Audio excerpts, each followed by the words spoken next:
Just when you think you'll have a day without any fresh Zelda theories, bam! Nintendo throws a mysterious hooded figure at you. So naturally, we have to ask ourselves, who is he? And what does he mean? Well, we don't have much to work from, but that won't stop us from diving in and attempting to discover this person's identity. Heads up, I'll be referring to this figure mostly as he, though even that we don't really know. My only argument is that Koei Tecmo isn't usually subtle with their female character design. We all remember Sia. She sure fit in with the rest of the Zelda cast, didn't she?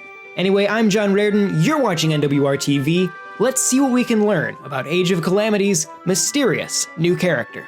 I've already seen some high-profile names in the Zelda theory community throw around the idea that this is the Fortune Teller. This is a character alluded to in Breath of the Wild that we never actually see. The idea is that they warned the king about the impending attack from Calamity Ganon and helped Hyrule locate the divine beasts. The idea of this fortune teller also working with the Yiga clan, who were a group of Sheikah who were opposed to the Hylians, brings with it a lot of interesting implications. Could this all have been an inside job, some giant conspiracy? Well, here's the thing. While I would love for this to be the fortune teller, and it very well may be, there's absolutely no evidence of it in the trailer. So while I'd be totally down for that, what I want to do right now is look at what we actually have evidence for. So let's break down the few glimpses we have of this figure and see what we can learn. There are 4 shots in the trailer that include this character. Obviously the 3 at the end. There's a wide shot, a close-up of the back of his hood, and an extreme close-up of his face. But there's also 1 shot earlier where we can see him off to the side inside a Yiga hideout. And we do have a few key details we can pull from the character design.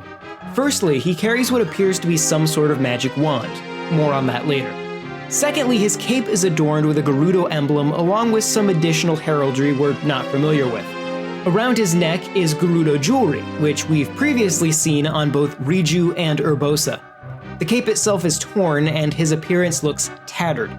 We do get a quick look at his face, which appears to be a similar skin tone to Ganondorf's, once again implying Gerudo heritage. There is some sort of headpiece over his forehead that looks like an eye. It reminds me a bit of a Goma eye, or even the eyes that you have to shoot throughout Breath of the Wild. There are 2 details here that are very important to look at in conjunction. His neck piece and the state of his cape. I mentioned already that the neck piece is a match for those worn by both Riju and Urbosa. However, it's worth pointing out that those are the only 2 Gerudo we ever see wearing it. It stands to reason, therefore, that this is not common Gerudo jewelry, but rather a symbol of status. Both Riju and Urbosa are Gerudo royalty. It's not unreasonable to assume that this person must also be a highborn member of Gerudo society. Despite that, his clothes are ragged. It is important to remember that the Gerudo were in a strong economic position at this point in Hyrule's history. They were allied with the Hylians, and their only real enemies were the Yiga clan. In fact, they were one of the only civilizations to survive the Great Calamity with essentially no damage. So why is this one in such bad shape before the Calamities even started? Well, here's the thing. The Gerudo living in the Gerudo Desert were not the only Gerudo. Brace yourselves everyone, we are going into the timeline. In the child timeline, after Ganondorf's attempt to seize power, the Hyrule Historia states that the Gerudo were banished from the desert. If we assume that Breath of the Wild sits at the end of the child timeline, which we've discussed before, and you can watch my other Zelda lore videos on those details, then it's obviously a little strange that the Gerudo are in the desert, despite being so very banished. Which naturally leads us to the conclusion that maybe it wasn't all the Gerudo who were banished, merely those who were loyal to Ganondorf. I would propose then that this Gerudo is not a member of the Gerudo we know from Breath of the Wild, but rather the banished tribe who maintained their loyalty to Ganondorf. This lines up in multiple ways. Firstly, it makes sense that a member of the banished tribe would align himself with the Yiga, as both of them would have the same goal of reviving the Demon King. The other Gerudo, for comparison, actively despise Ganondorf and see his being a Gerudo as a huge embarrassment to their culture.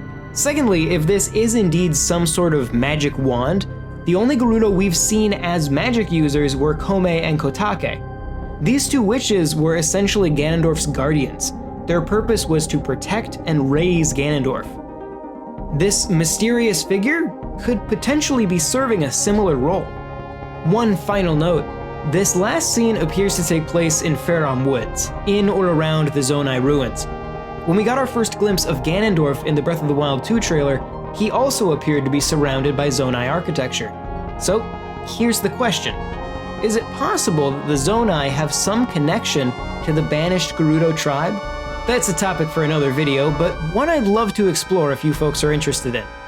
But if you enjoyed this video, don't forget to give it a like, and consider subscribing to Nintendo World Report TV for more Zelda coverage and everything Nintendo. If you want to chat with a community of people who would love to talk about Zelda with you, head over to our Discord using the link in the description. For a whole lot more, check out NintendoWorldReport.com. Once again, I'm John Raridan, and I will see you next time.